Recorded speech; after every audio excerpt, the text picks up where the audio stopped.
Hello guys, welcome to this section, and in this section I'm going to be taking us on threading in Python. So threading allows us to be able to run several programs simultaneously. What do I mean by that? Let's just think of threading like a lawyer that is actually running a case, and why the lawyer is waiting for some vital information, it can start working on another case. So that is more like how threading actually works. So threading can actually be used for like let's say for instance you want to load several file. So while you are loading the first one, you can actually initiate the second one to start loading the second one. So that is how threading actually, it actually is an input output band. So while it's waiting for input, it will initiate the second program. So that is how threading actually works. So in order to explain this, I'm going to create a simple function. But before that, I need to import time, so I'll be able to calculate the numbers of time that it takes for a particular program to run. And for that, we are going to have a function. We call it greet. So this function is going to sleep for, let's just give it 3 seconds. Then it's just going to greet the user. That is hello. So let's define another function again. Let's call it shout out. Sorry. Okay. So also this function is going to sleep for, let's say 4 seconds, and it's going to return hey. How? Let's just make use of a. So now what I'm going to do is I'm going to create a start time that is going to calculate when we initiate our program, our main program to be precise. Also, we are going to have the end time that we're going to use to evaluate once our program actually finishes running. So we need to calculate the time difference, which is end minus start.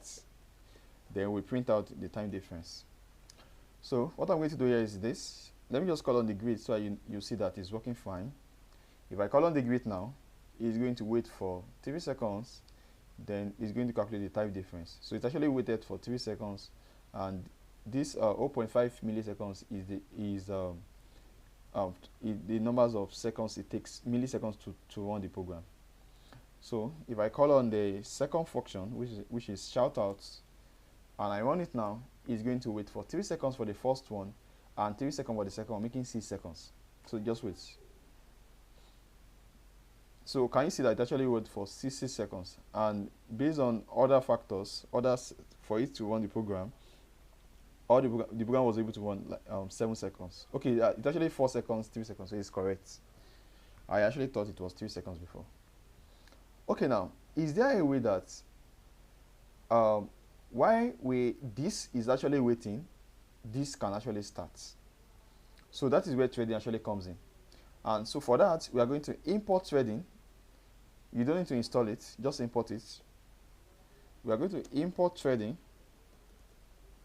And for us to be, so I'm going to get a start time first, since we want to calculate the time, the start time, and I'm also going to get the end time and a time difference for it. So it's going to calculate the time. So if you actually want to use threading, the first thing you need to do is that we need to import threading. So we've imported it now. I'm going to run it. So we need to create an object for each function. So this is function 1, function 2. So let's create an object, and for that, let's just call it thread1 equals to threading dot thread. So inside this argument, you're going to pass in the function as target. Great. So you don't need to call it, it's going to call it for you. So for the second function, we just need to say thread2 equals to, so you can give it any variable name that you like, dot thread, then we pass in target to be what? To be shout out. So it's going to shout it out. So once we create an object of that, we need to start. So let's start the execution of the program. So for that, you just need to say thread1 dot start. So that is what you just need to do. And for this, for the second one, just is thread 2 dot start. So that is that. So if I actually run this code now, what it's going to do basically is that it's going to initiate it first along with the function, then it's going to start the execution. So while this one is starting, as it's waiting, this one is also going to start. So, but there will be a problem here. The problem is this: once it actually starts, the end time is going to be calculated immediately, and the difference is going to be calculated, and it's going to print out the difference immediately. And that is because the main program is not waiting for the thread to end. So in the next section, I'm going to show you how you are going to instruct the main program to wait so that the old thread is going to complete. But I just want to run it so you see the difference. So let me run it now. So can you see that it actually calculates the time even after initiating everything. So he's not waiting for the trend. So the trend result is going to be coming after. Just watch. Okay, I need to use for the function, instead of return, I need to use print. So I need to use print for the because it won't print it out. Print. Okay, so I think we are okay now. So let's run it again. So you see it. So let's run it. So can you see it actually calculate the time. It did not wait for the thread to complete. So if you actually want to instruct the main function, which is the current function, the current Python file we are working with, if you actually want to inform him that, okay, wait for the trend, for all the trend to complete, you just need to say trend 1, wait for trend 1 to complete, just use join. That's what to use. Or trend, say 2.join. So what it's going to do here is that it's going to wait for trend 1 to complete, also going to wait for trend 2 to complete. So after that, it's going to calculate the end time and the difference. So let's run it now so you see the difference. So just watch. So can you see that it actually takes 4 seconds to run? So all the function was able to run within 4 seconds and a few milliseconds. So let me run it again so you see that. You see it again. So can you see it's still 4 seconds? Just few difference in the milliseconds. So that is about that. So you can show several files in Python. So let's create another function that actually takes arguments. So how are we going to initiate that? So let's see that I want the user to pass his name here, which is X. Then so that whenever he's going to say hello, then the name of the user. Then also I want the user to pass his name here as well, so that whenever he's saying A, he's going to pass in the name of the user. So let's run it now.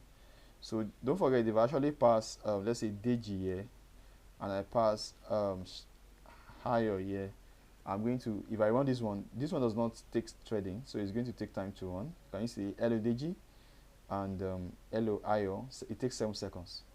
So how are we going to pass this parameters inside our thread? And for that, it's very easy. So you just need to come to the target, to this target side. Just put command, then use the arguments. Then what you just need to do is that you just need to pass the value as a tuple. So for that, you just need to say so all you just need to do is create a tuple. It actually takes a tuple, then pass in the name there, which is Deji. Then it's going to be like a tuple. So it's going to be like a tuple. For the second one, you just need to say the argument, then just pass it in. You can actually make use of a list. So let's make use of a list and pass in let's say IO. Then we convert it to a tuple. So let's convert it to a tuple.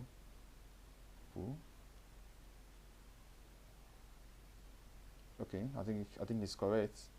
So let's run it now to see our results. So if I run it now, we are going to have this running now. So can you see that it actually takes a few seconds? And for this, if you are kind of confused about this, If I copy this and I copy it out, you see that is a tuple. Can you see that is a tuple?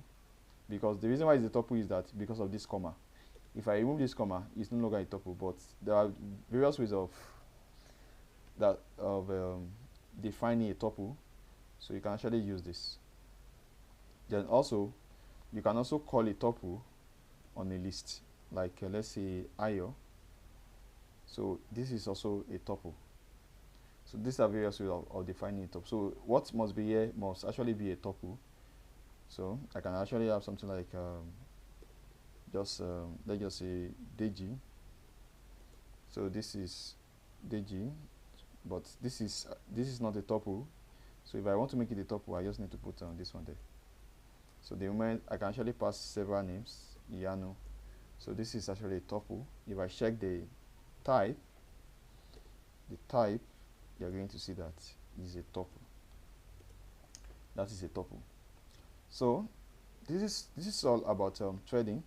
You can actually play with it and see that it will actually improve our performance. Thank you so much, and I'll see you in next lecture.